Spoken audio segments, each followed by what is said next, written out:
Praise the Lord.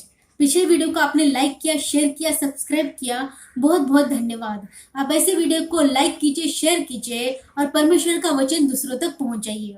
Bible में स्त्रियों की भूमिका, बाइबल में बहुत सारी स्त्रियों के बारे में लिखा हुआ है, उनके जीवन के बारे में, चरित्र के बारे में, उन्होंने कैसे कैसे काम किए और परमेश्वर ने अपनी महिमा के लिए उनके जीवन को कैसे खड़ा किया। ये हम अलग अलग पार्ट में अलग अलग स्त्री के जीवन के जरिए सीखेंगे। आज हम देखेंगे हाजिरा सारा की मिस्री दासी। उत्पत्ति 16वां अध्याय 15वां वचन। हाजिरा को अब्राहम के द्वारा एक पुत्र हुआ और अब्राहम ने अपने पुत्र का नाम, जिसे हाजिरा ने जन्म दिया था, इश्माएल रखा। अभी हम बाइबल से देखेंगे। हाजिरा सारा की मिस्री दासी थी। उसका अरेबिक नाम हागार है। इस्लाम धर्म के लोग अब्राहम और इस्माइल को नबी कहते हैं। जो कोई नबी इब्राहिम पर विश्वास नहीं करता है वह सच्चा विश्वासी नहीं कहलाता। इस्लाम धर्म में अल्लाह जो कहते हैं वह परमेश्वर को ही पुकारते हैं। कुरान में इब्राहिम को परमेश्वर का मित्र कहा गया है। यहूदी लोग भी इब्राहिम को नबी मानते हैं। उत्पत्ति 21वां अध्याय 13वां वचन। दासी के पुत्र से भी मैं एक जाति उत्पन्न करूंगा, इसलिए कि वह तेरा वंश है। इश्माइल से जो जाति बनी वह इस्लाम धर्म है। इब्राहिम और सारा को कनान देश में रहते 10 वर्ष बीत चुके और सारा की कोई संतान न थी। तब वह अपनी दासी हाजिरा को इब्राहिम की पत्नी होने के लिए देती है। जब उसको यह पता चलता है कि वह गर्भवती है, तब वह अपनी स्वामिनी को अपनी दृष्टि में तुच्छ समझने लगी। इस बात की शिकायत सारा अपने पति से करती है। इब्राहिम सारा को कहता है, तेरी दासी तेरे वश में है, जैसे तुझे भला लगे वैसा उसके साथ व्यवहार कर। सारा हाजिरा को दुख देने लगी और वह उसके सामने से जंगल की ओर भाग गई।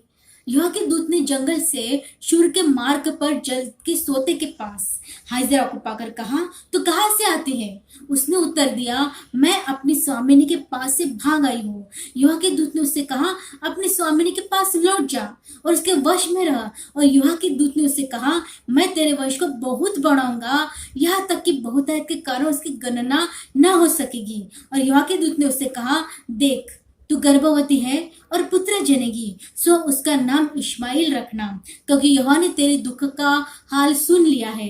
तब उसने कहा, यहोवा का नाम जिसने उससे बात की थी एत्ता एलोरी रखकर कहा कि क्या मैं यहाँ भी उसको जाते हुए देखने पाई जो मेरा देखने हारा है। गलातियों 4 अध्याय 22 और 23वां वचन। अब्राहम के 2 पुत्र हुए, एक दासी से और एक स्वतंत्र स्त्री से।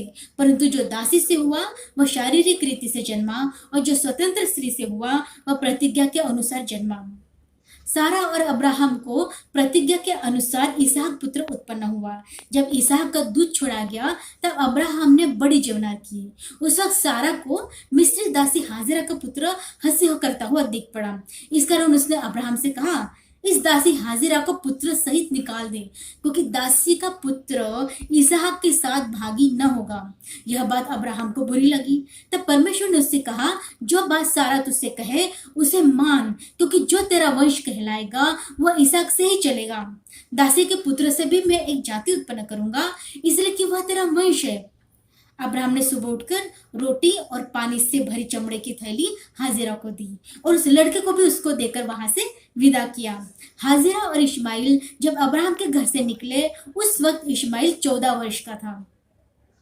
हाजिरा बेरशेबा के जंगल में भ्रमण करने लगी। जब थैली का पानी खत्म हो गया और इश्माइल को प्यास लगी, तब उसको एक झाड़ी के नीचे छोड़ दिया और आप दूर बैठकर यह सोचने लगी, मुझे लड़के की मृत्यु देखनी न पड़े। तब वो उसके सामने बैठी हुई चिल्ला चिल्ला कर रोने लगी। तब परमेश्वर ने उस लड़के की सुनी और उसके दूत ने स्वर्ग से हाजिरा को पुकार के कहा, हे हाजिरा, तुझे क्या हुआ? मत डर, क्योंकि जहां तेरा लड़का है वहां से उसकी आवाज परमेश्वर को सुन पड़ी है।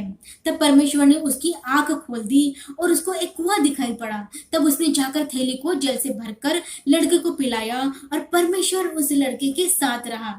उसके बाद से वह दोनों पारान नाम जंगल में रहने लगे और इश्माइल धनुर्धारी बन गया।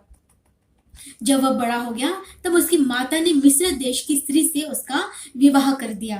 उत्पत्ति 17वां अध्याय 20वां वचन। इश्माइल के विषय में भी मैंने तेरी सुनी है, मैं उसको भी आशीष दूंगा और उसे फलवंत करूंगा और अत्यंत ही बढ़ा दूंगा। उसके 12 प्रधान उत्पन्न होंगे और मैं उसे बड़ी जाति बनाऊंगा।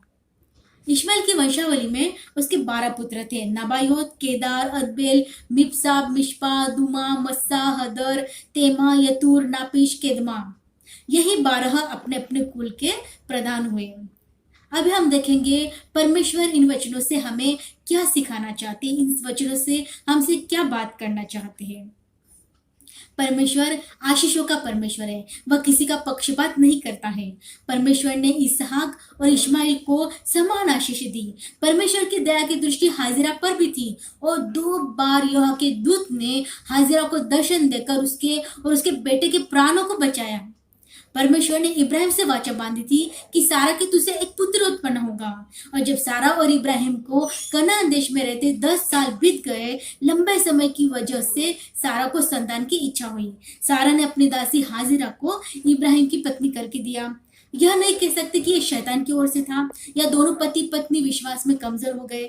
यह एक इंसान के अंदर जल्दी पाने की इच्छा है। ये कह सकते हैं कि सारा ने अपना धीरज खो दिया होगा और उसकी संतान पाने की लालसा उत्पन्न हो गई। मिस्री दासी हाजिरा जब सारा को तुच्छ समझने लगी, तब सारा ने उसको पत्नी के दर्जे से हटाकर उसे दुख देना शुरू कर दिया। ऐसी एक घटना शमूएल की किताब में भी हम देखते हैं। एल्काना की 2 पत्नियां थी, हन्ना और पनिन्ना। एल्काना प्रति वर्ष मेल बलि चढ़ाने जाता था। वह हन्ना को दूना दान दिया करता था क्योंकि वह हन्ना से प्रीति रखता था। तो भी यूहा ने उसकी कोख बंद कर रखी थी, परंतु उसकी सोच इस कारण से कि यूहा ने उसकी कोख बंद कर रखी थी, उसे अत्यंत चिढ़ाकर उड़ाती रहती थी। परमेश्वर ने आदम को एक स्त्री हवा को पत्नी करके दिया। यूहा ने सारा और अब्राहम से वाचा बांधी थी, वे उनको संतान देंगे, परंतु सारा ने धीरज को खो दिया। इसका परिणाम यह हुआ, सारा की दासी हाजिरा उसको तुच्छ समझने लगी। हो सकता है एल्काना ने हन्ना से संतान ना होने के कारण पनिन्ना से दूसरा विवाह कर लिया होगा। परमेश्वर की आज्ञा तथा वचन के विरुद्ध काम करेंगे तो दुख तकलीफें, लोगों से सताव का सामना करना पड़ेगा। परमेश्वर जो दयालु, अनुग्रहकारी, करुणामय, विलंब से कोप करने वाला ईश्वर है, उसने दासी हाजिरा जो गर्भवती थी, उसकी और हन्ना जो निसंतान थी, दोनों की परवाह करी। हाजिरा को अपनी स्वामिनी सारा के पास भेजकर उसको इश्माइल पुत्र दिया और हन्ना को मांगने पर शमूएल पुत्र दिया। गलातियों 4 अध्याय 22 और 23 वचन। इस वचन में पौलुस के अनुसार शारीरिक रीति से जन्मना ये शरीर को दर्शाता है, मतलब शरीर के काम तो प्रकट है, अर्थात वे विचार, गंदे काम, लुचपन, मूर्ति पूजा, टोना, बैर, झगड़ा, ईर्ष्या, क्रोध, विरोध, फूट, विधर्म, डाह, मतवालपन, लीला क्रीड़ा, एक दूसरे को चिढ़ाना, कुढ़ाना, तिरस्कार करना, ऐसे काम करने वाले परमेश्वर के वारिस न होंगे।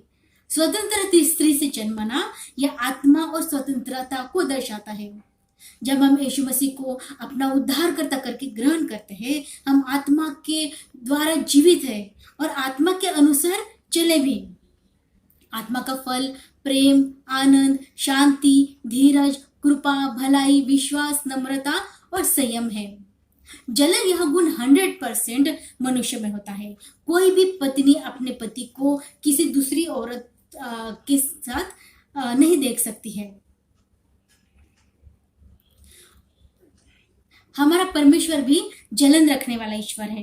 वह नहीं चाहता मनुष्य सच्चे ईश्वर को छोड़कर मूर्ति पूजा तथा मूर्ति पूजा की तरह अनेक काम करे, जैसे पैसों से प्रेम, प्रभु को छोड़कर घर में मन लगाना, टीवी से प्रेम, मोबाइल से प्रेम, संसार से प्रेम। ऐसे काम करने वालों को परमेश्वर की ओर से आशीष नहीं मिलती है।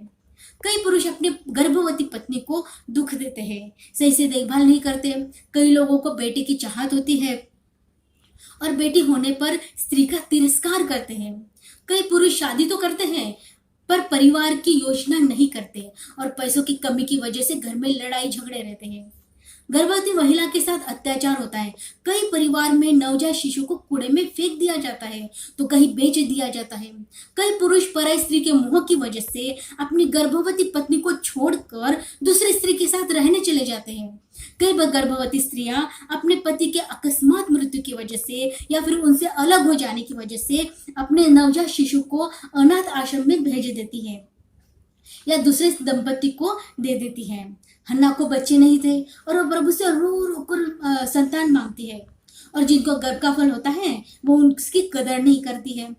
परमेश्वर जिसने गर्भ का फल दिया है वही रक्षा भी करता है। जिसे इश्माइल की उसके माँ के पेट में और जंगल में जो पानी के लिए तरस रहा था, उनको उसको परमेश्वर ने रक्षा करी।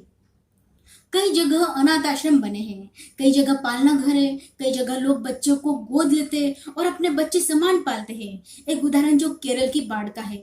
हम एक गर्भवती महिला थी जिसकी डिलीवरी का टाइम पास आ गया था और इतना पानी भरा हुआ था कि वो घर से बाहर निकल नहीं सकती थी। तब एक हेलीकॉप्टर से उसको रस्सियों के द्वारा ऊपर खींचा, हेलीकॉप्टर में बिठाकर उसको हॉस्पिटल ले गए और वहां उसकी डिलीवरी हो गई। देखो कितना बड़ा चमत्कार है। प्रभु कैसे बच्चों को संभालता है, क्योंकि परमेश्वर ने माता की गर्भ से ही बच्चों को संभाला है। अगर आप गर्भवती हैं और अपने आप को अकेला असहाय समझती है तो अपना भरोसा परमेश्वर पर रखें, जिसने हाजिरा को संभाला और इश्माइल पुत्र देकर उसकी रक्षा करी। वही परमेश्वर कल, आज और युगानुयुग एक सा है। उसने कहा, ना मैं तुझे छोड़ूंगा ना कभी त्यागूंगा, पर इस संसार के अंत तक तुम्हारे साथ हूँ। यशायाह 49वां अध्याय 15वां वचन।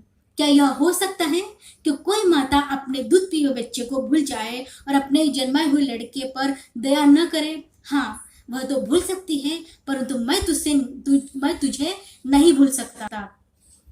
परमेश्वर इस वचन से आशीषित करे।